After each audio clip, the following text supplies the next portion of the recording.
strong established League of Legends team, but now also establishing their roster in StarCraft 2 with other players like Xenocider. And it's a pretty young team, but they have some really strong players that I think if you underestimate them will perform really well. And of course, Eifer is going to be playing in MLG Raleigh or the Summer Championship, so keep an eye out for one of these guys. Yeah. And it's always like one of those people you don't expect, because it wasn't too long ago where everyone was like, well, Suppy's this guy that had a lot of potential. A lot of people in Check 6 actually put him as, you know, lower behind Sleep and Mystic. You know, at the time people were saying like Suppy's a student, he has a lot of potential, but no one really thought of him as like the team's ace, and now Suppy's the one that everyone's talking about. And it's just as simple as having a breakout performance. If Eifer plays well at MLG, you guys will probably be hearing nonstop about him. So that's sort of the beauty of this King of the Hill, especially by region. Oh, definitely so. And I'm looking forward to how he actually plays this out, because we have a very interesting build coming out from Eifer. Immediately, it is Gateway first, no gas. This will be a Gateway expansion. So he's looking to go Gateway, and then, of course, the Nexus. Yeah. This will allow him to defend okay against a lot of different all-ins. I mean, obviously, he's able to get a Zealot out. I shouldn't say all-ins, but a little bit of pressure with 4 to 6 Zerglings at the early game stage. Obviously, Zealots are really, really powerful, but more importantly, it allows him to be aggressive with Zealots. And if he gets really quick Zealots out in this early game stage, he will be able to do considerable amounts of damage, whether it be direct damage or indirect damage, that is, forcing Zerglings instead of drones. Yeah, this is kind of cool.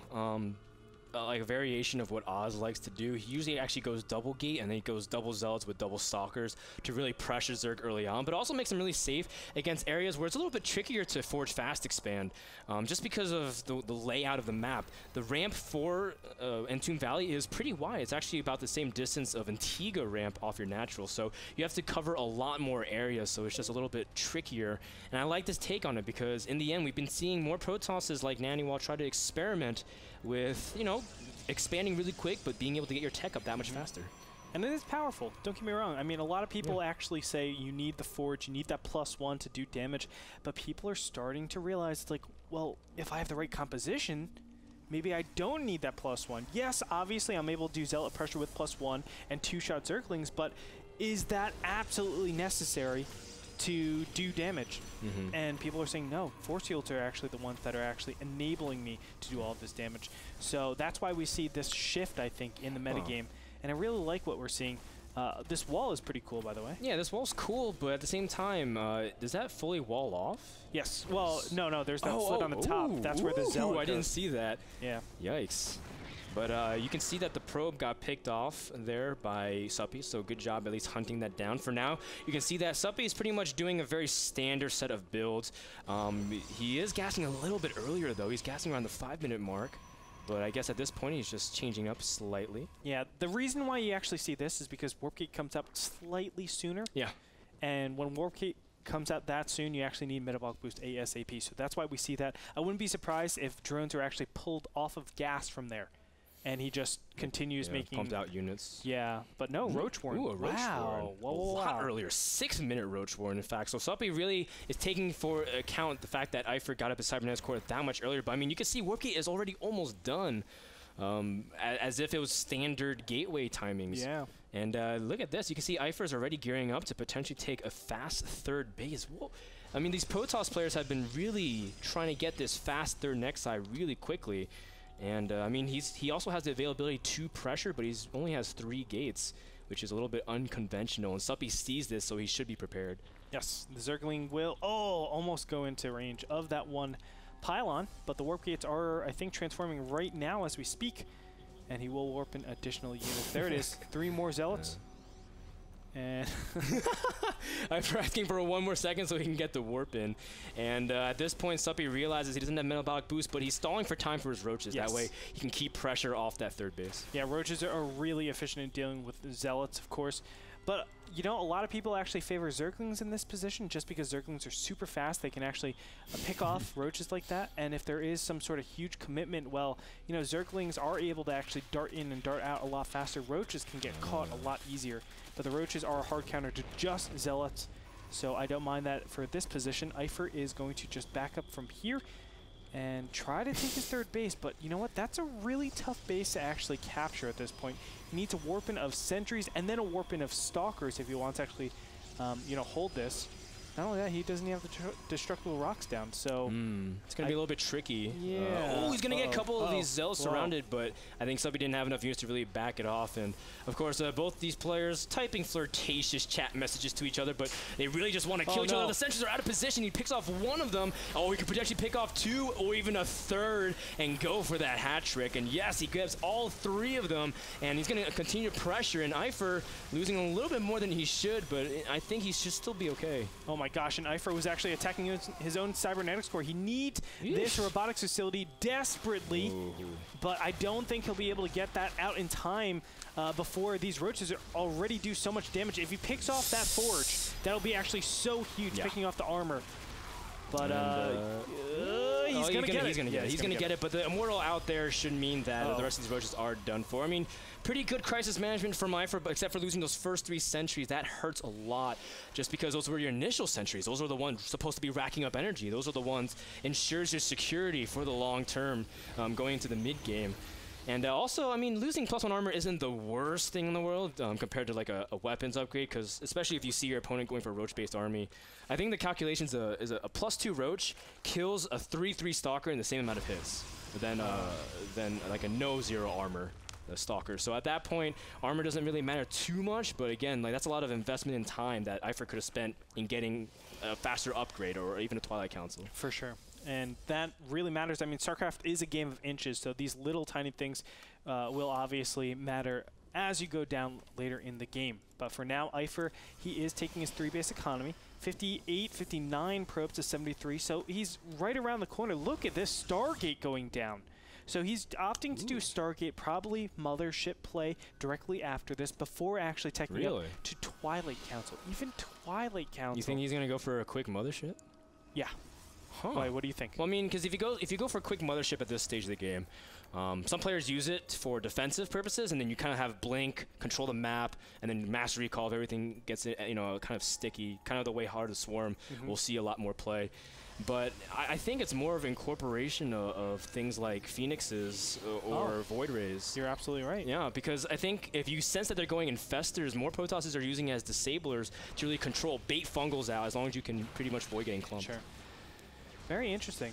Twilight Council is going to go down. Yeah, you're absolutely right. He is going to use those Phoenixes to deal with, of course, those impending Infestors. 8 on the way, which is important to mention. But, you know, the big problem that I have is what if those Infestors stay underground? And it is a little bit more difficult to actually catch lift. them. No, you can lift them. Can you lift something burrowed? Yes, you can. Yeah, okay. You can lift something burrowed, but what if they're underground? It's very hard to actually see them because you need observers constantly patrolling them, and they're attacking you. Well, all of a sudden, you have a ton of infested Terrans being shoved down your throat, and you don't really have the ability to deal with that because you have no AoE. You need the Colossus, you need the High Templar, something of value, but for here, I mean, Suppy is going to have his way with Eifer in this position. Well, the big thing is that Eifer really is going to be confined to 3 bases, and you can see that he is planting that fleet beacon, so he will eventually prepare that Mothership, just like you were saying, Andre.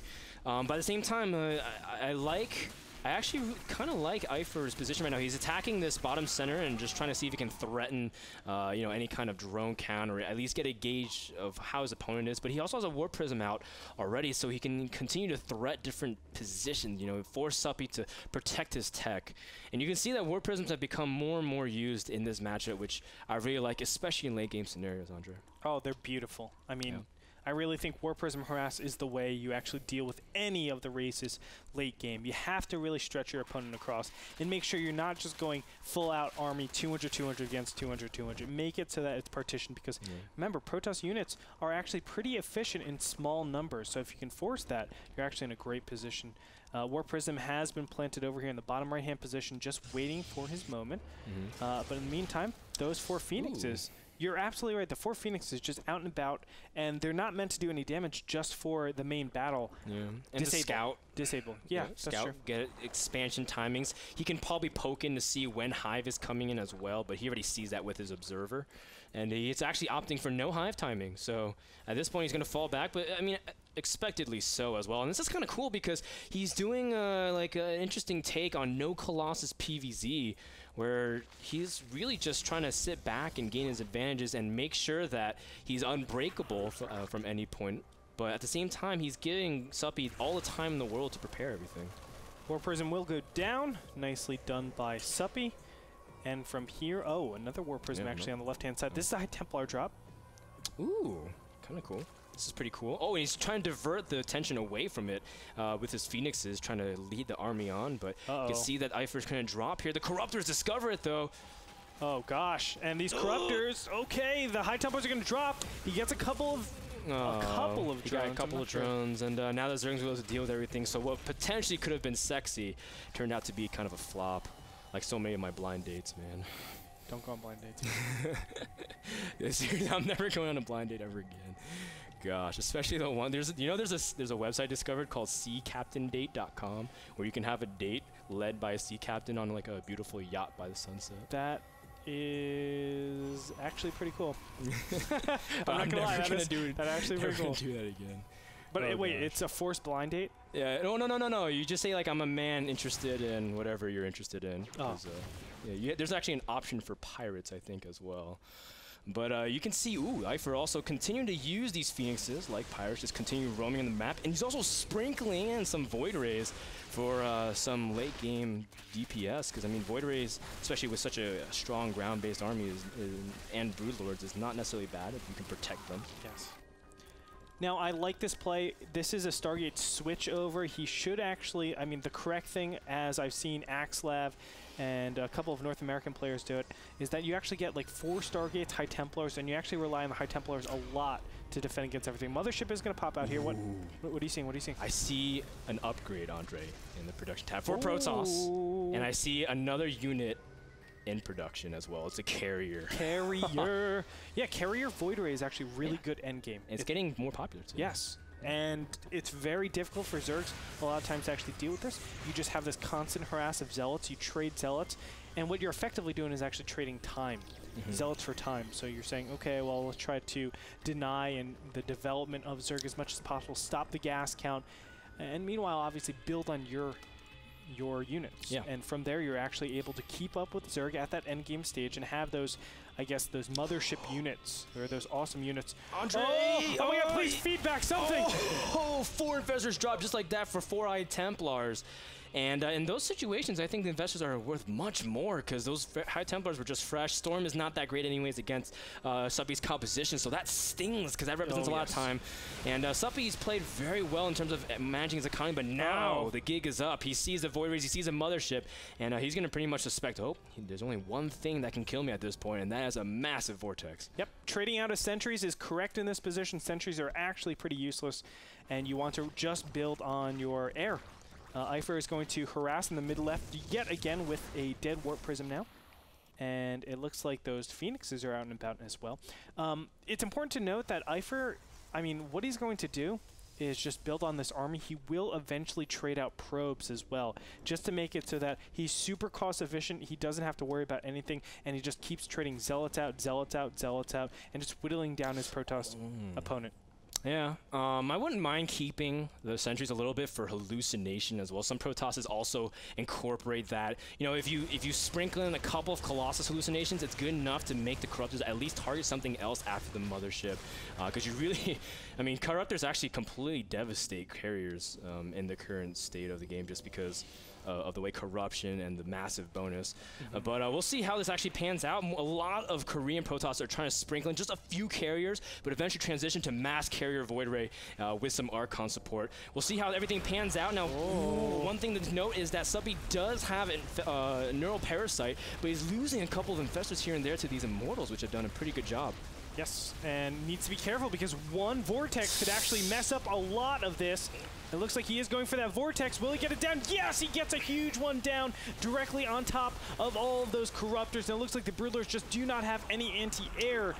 But the question is it going to be enough? A lot of eggs actually drop into that. Yeah, we'll see how everything pans out. The Broodlords are not protected, though, because there's no Fungals and massive stores on a lot of the Corruptors. The Corruptors are taking out the carriers in record pace, but you can see that a lot of Stalkers are still under siege because these Broodlords are spread out perfectly. Suppy splitting his units very nicely to make sure that it doesn't get targeted down down by any AoE or the blinks are going to be very difficult to snipe everything else. There's one carry left, but the last Corruptor does manage to deal with another Vortex, and the reinforcement of the Protoss is going to try to snipe the rest of these units, but Suppy already remaking a lot of units, staying high in supply, while Eifer really has to make this Vortex work. Yes, Eifer needs to get in there as fast as possible. There's the blink finally, and he's going to pick off a couple units, but reinforcements of Zerglings are going to help clear up all the ground, and that's what Eifer really planned on defending everything with. These Void Rays actually going to town on the Infestors. Needs to be careful. Infested Terrans are going to pop out. Funk Growth keeping the Void Rays in place, stopping Eifer from actually continuing on his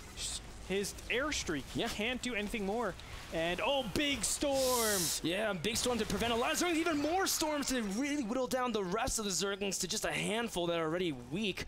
Now, Suppy, regardless of what happened, has traded a huge amount of gas. You would think that Protoss traded really well, but I mean, you would think that Suppy traded really well, but he lost a lot as well in terms of his time. But the big thing is that he kept his Infestors alive. That was something that is very rare to see in Zerg players. They kind of throw everything at once. And now Suppy has enough to really move out again. At least that's what he thinks he does.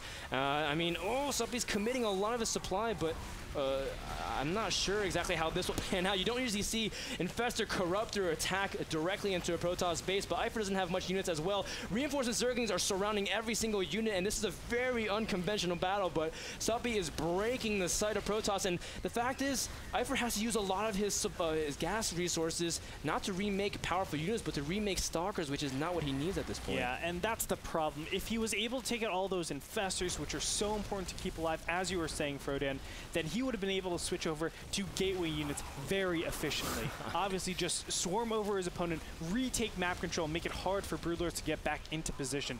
But the fact of the matter is, he was still going for air units. And yes, air units are good. Those mothership units are amazing, but you need to make sure that you're able to reclaim that map control if you want the chance at doing that air control. And that's the critical thing. Eifer played this out really nicely, but just slipped up once, and that's all it takes sometimes in StarCraft. You just make the wrong decision overall, and that puts you so far behind. Suppy able to penalize his opponent for it and just crush through the main base. I mean, Eifer is not going to quit just yet. He's remaking a mothership, also trying to remake a lot of infrastructure. He does have an insane amount of minerals banked. He was up at 5K at one point. It's just that he doesn't really have the ability to remake anything at the moment just because of the way Suppy is able to do everything. Look at that. He's contaminating everything inside the main of the Protoss base as well. Just really trying to prevent the Void Rays from coming out. And Suppy has an incredible hold on the bottom half of the map. The entire half is actually belongs to him, and at this point, everything really favors Suppy. He has a really nice, worker count as well, and he's remaking Broodlords with good upgrades.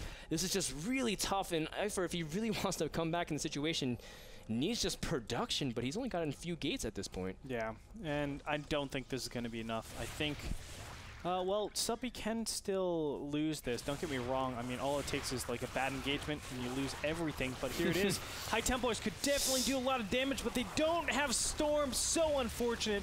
I just clicked it at the end, and they had 74 left. GG gets called out. 74. One away. He would have been able to take out all those Zerglings and infested Terrans. Yeah, but so we do see that Suppy takes the game and officially qualifies for fan voting, which honestly is going to be really tough for a lot of other people because Suppy is a big fan favorite. A lot of people love him, not just for his endeavors in CSL, but the fact that he's gotten really good support. He's a college student and yet balancing like very much like the mystique of QXC. A lot of people said, how is he so good and a student? And he's an Asian student, so he's definitely getting good grades in terms of that regards. No racism, man. But that's just it's just how it is. Suppy's playing very well. I'm very impressed, and Eifer showed a lot of interesting, unconventional paths to get to that death ball. What'd you think about his unit composition? It was very interesting. Obviously, okay, like it's a good composition to go. You need to actually put on more Stargates as fast as possible and just get into that 200 max army.